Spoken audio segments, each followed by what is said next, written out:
Hey there folks, my name is Peter and I just got off a boat.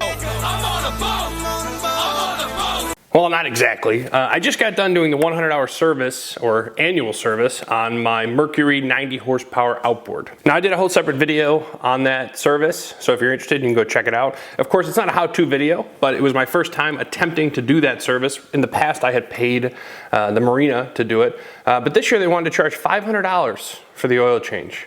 Never mind the lower gear case oil. So I said, you know what, we have these tools, let's just try and do it ourselves. Ultimately it was pretty successful, and what I want to do in this video is talk through all the tools that I've made use of. We'll clean them, as always, with our crocodile cloths. Now I know that on a previous video, somebody, or actually a couple people have mentioned that tub of towels or tub of towels is the way to go for cleaning this stuff.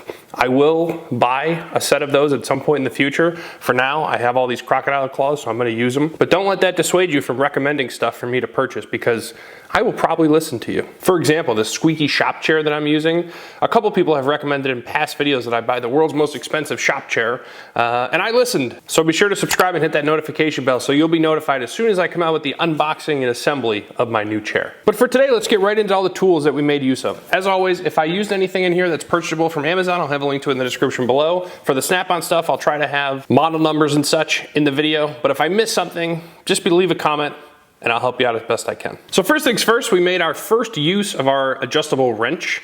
And to be fair, we did not exercise near the capability of this tool, but on the boat, there's basically a hose line. So if you do a lot of saltwater boating, what I'm given to understand is that you're supposed to hook up the hose after every use and just flush out all of that salt water and all that stuff. I don't have to do that very often. I'm a freshwater boater. But in this case, the boat had been winterized, so there's coolant and all this stuff in there. So I wanted to hook up the hose and just clear out the system as best I could, so I was starting from a clean spot. But to get off the plastic piece and expose the hose, it was pretty well turned down there, and I didn't want to use a set of pliers that would mar the plastic. So I grabbed these. Of course, again, is it overpowered for the job? Probably, but did it work exceedingly well? Yes. This thing still feels just as good in the hand as the day that I bought it. Obviously, I love the green handle. And I don't know, adjustable wrenches to me are just so fun to use. I don't know what it is about them, but I really do appreciate their place in my toolbox. So this came in the foam. We'll get it cleaned up and we'll throw it back in there. And then we'll just dry it off. Good as new. Next, let me touch briefly on a specialty tool that we needed to close out this project. This is called the SeaSense Muffs. I don't know if they're called ear muffs or just muffs, but basically the way that these work is that you hook them up to the water intake on your, in my case, outboard engine. You turn on your garden hose, and then that allows you to run your boat in the driveway because, of course, these are water-cooled systems. Now, this worked exceedingly well, and I was a little nervous because when you read the reviews for different muffs that are available on Amazon, it seems as if a lot of them will tell you that they fit certain size boats, but then they don't really fit. This one fit perfectly. Like I said, I have a Mercury 90, and this went on there nice and tight. We were peeing successfully, so our impeller was picking up the water, cooling down the system. These are relatively cheap. They feel like they're of a high quality. Who knows over time, right, if you were using these every day, if you worked at a marina or something like that, if they would hold up just as well. But for me, in my use case, I'm gonna use these once, maybe twice a year, and I'm really happy with them. So I'll leave a link to these in the description below if you're looking for something similar. Next, we have to talk about some sockets and, of course, our ratchet. So, as with all projects, we did make use of a 10mm, which is over here. We can't let this thing wander too far because, as you know, 10mm have a tendency to run away. So we'll put this back in our 1/4" foam set. That's the 10mm. And then the 14mm, what did I use this for? I want to say that I used this to reconnect the battery. Why do I think that that had a 14mm nut on it? I don't recall exactly, but I'm pretty sure that's why I had this on there. And in this case, I'm just making use of my 1/4" flex head ratchet. This is the one that I picked up most recently. What you want, right, is a little bit of that 1/4", like you don't want it to just go down on its own. So I think that's working pretty well. This, of course, is the 80 tooth. I haven't picked up any of the 100 tooth ratchets yet. A lot of people in the comments and other videos that I've seen have said, you know what, just hold off on those. So that's exactly what I'm gonna do for the time being. I still really like and appreciate the socket set. I realize it's pretty overkill for me as a DIYer, but I can get so much done with what I have here, up to 15 millimeter. And I really appreciate just using 1/4 inch stuff. It's smaller, it's a little bit easier to work with. And the amount of times, I would say this is the second most used Snap-on item that I've purchased. And I think it'll always be one of those things that we use quite a lot. But speaking of the thing that we use most often, why don't we talk about that next? That would be our ratcheting screwdriver. Now, in a video that I have coming up here pretty soon, I actually picked up another one of these for reasons that I'll explain in that video. So again, don't forget to subscribe and hit that notification bell. But the reason that I use this is when you're disconnecting the 10 millimeter bolt to drain your lower gear case oil, you can obviously use a ratchet, but in my case, I don't have my extensions for the 1/4 inch stuff yet. So I went with this because this would give me the coverage that I need. I threw a 10 millimeter on here, and that allowed me to get the bolt off pretty easily. I cannot sing the praises of the Snap-on ratcheting screwdrivers enough. It is my favorite tool that I've purchased from them, as well as the thing that I use the most often. And I covered my favorite tool, my second favorite tool, and we're going to cover the third favorite tool here before the video is over, so stay tuned. But yeah, that's the only thing I used this for on this project, was removing that 10 millimeter to drain the lower gear case oil. And you know, every time I open the carrying case that this thing came in, I just feel like Snap-on's toying with me, right? Because as it sits, this is not really a kit that you're gonna pick up and take somewhere to solve a problem, because you don't have the bit set. So I think, again, Snap-on knows what they're doing. They're just toying with me. Every single time I open this, they're saying, Peter, you should probably pick up that bit set. I don't know if that's ever gonna happen, because it is very expensive, but you never know. So next, let's cover a specialty tool that I talked about actually on one of my most recent unboxing videos. This is the Snap-on Marine plug screwdriver. Now, what's unique about this thing is that it's a 1/2 inch at the top here, and those drain plugs are just as wide. So you can get away with using maybe a Phillips 2, maybe a Phillips 3, but here's what you find out. Depending on how tight that thing is in there, if you don't use the right tool for the job, you will strip that out. And now you're talking about having to extract this drain plug from your outboard. It's just gonna turn into a giant pain in the you know what. So I'm very happy that I have this tool. I don't think it's that overpriced given the value that it presents, because as soon as you strip that thing, you're gonna wish that you had this. In fact, I could tell that the person who replaced this lower gear case oil previously to me did not have this tool, because you can see it on the fastener itself that it's starting to strip a little bit. Now, I said on the video where I unboxed this that this is an oversized instant gripped handle. Somebody left a comment saying, that's not oversized, that's the way that they all are. I don't know. This is a Phillips number 3, and this is the Marine plug. So certainly this handle is a heck of a lot bigger than this one. And if we were to look at it as a ratio, right, which is, say, the total height of the screwdriver, and then how much of that height is taken up by this handle, I would say that it's, what, 75%, whereas this is maybe closer to 1/3, something like that. So yes, I would consider this to be oversized.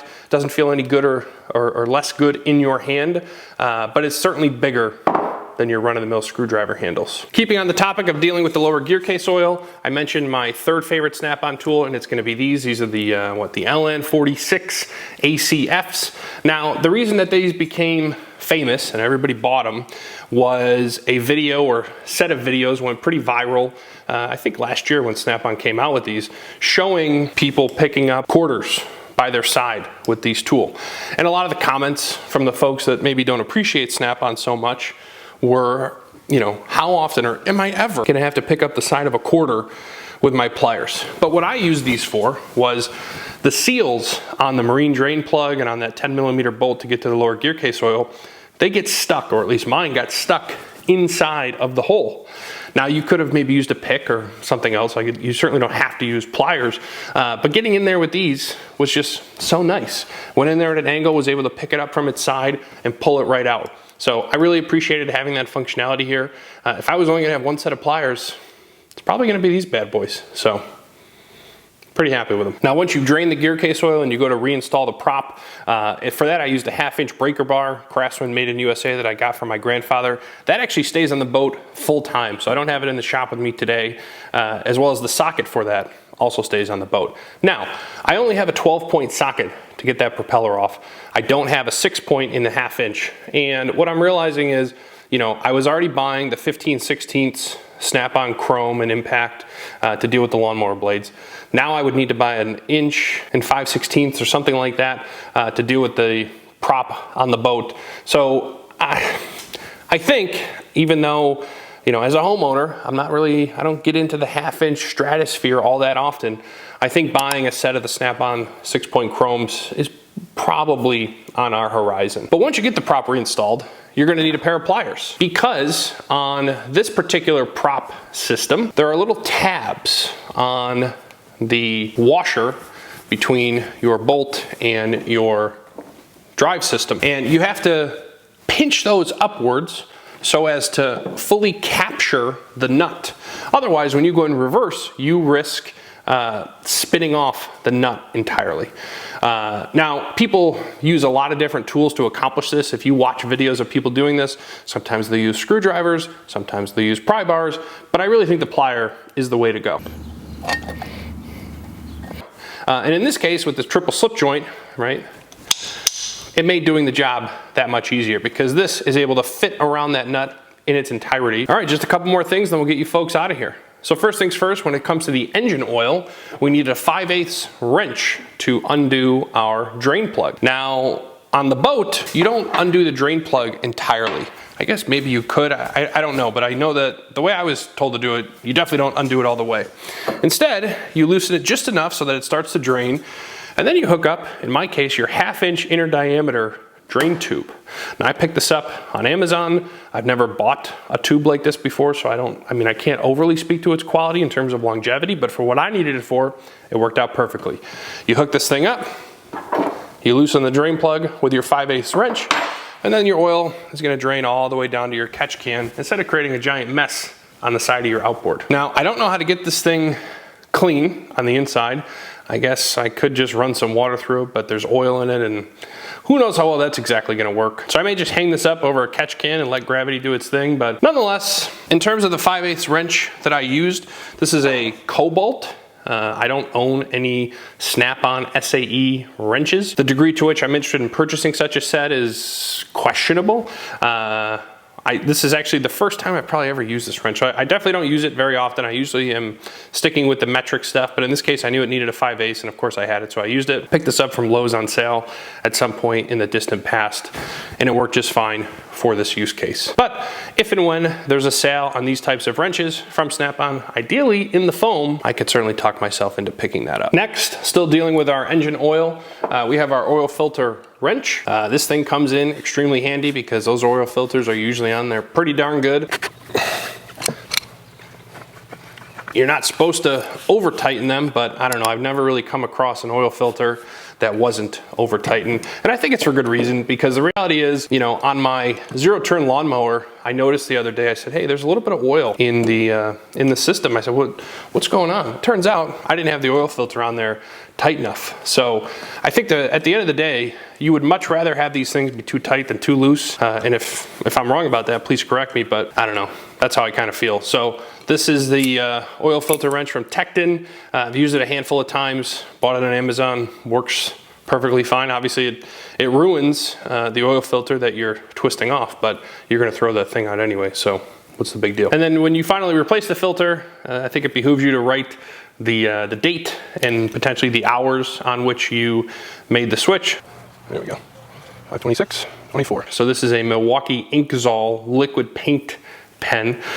Truthfully, I don't love this thing. I don't know if I'm using it wrong or if it just kind of sucks, but I just can never get it to be a consistent flow, and it just kind of makes a mess. So I did use it. It does say the date on the oil filter, but it took me 2 tries and it looks a little messier than I would have liked. So I think you're probably better off just with a gold or a white Sharpie instead of a paint pen, because I don't know, these things make a mess and I don't think that they work that well, but this is in fact what I used. All right, and then last things last, which means I went completely out of order because this is the first tool that I made use of, is all of this stuff to deal with maintaining and cleaning the battery.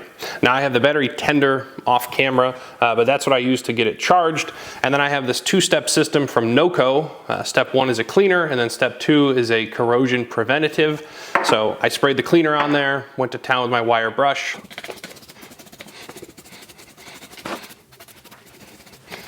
I have this tool, and I actually have a couple of these, so you can thread your positive and negative lead over this and just sort of twist it around. I think it's more for trucks and stuff, or vehicles, but there's no reason it wouldn't work just as well on the boat. And then this attachment for going in and out of your wires connecting to the battery. So once you get it all clean, go on with step number 2, corrosion resistance. You just kind of let it sit there. Wipe off any overspray. This is a made in USA product. I'm pretty sure I would have bought this on Amazon, so I'll do my best to leave a link for all of this stuff down below. But that's everything that we used to do this 100-hour annual service on the Mercury 90 horsepower outboard. I ultimately swapped the fuel filter after that video came out. That doesn't require any tools. Mercury did a great job architecting the system such that you didn't need a tool to deal with the fuel filter, so that was nice. And now next year, I will do the same service plus spark plugs, which maybe I should have done this year. I don't know, but I opted against it. And then I also would like to replace my impeller next year. I haven't yet decided if that's a job for me or a job for a professional marine technician, because I've seen some of the videos and it looks pretty involved, and I just don't know if I'm ready or willing to take that on. So if you all have any suggestions or tips or words of encouragement, be sure to leave them in the comments below. As always, if you have any questions, let me know. Thank you all so much for watching, and I'll see you on the very next video.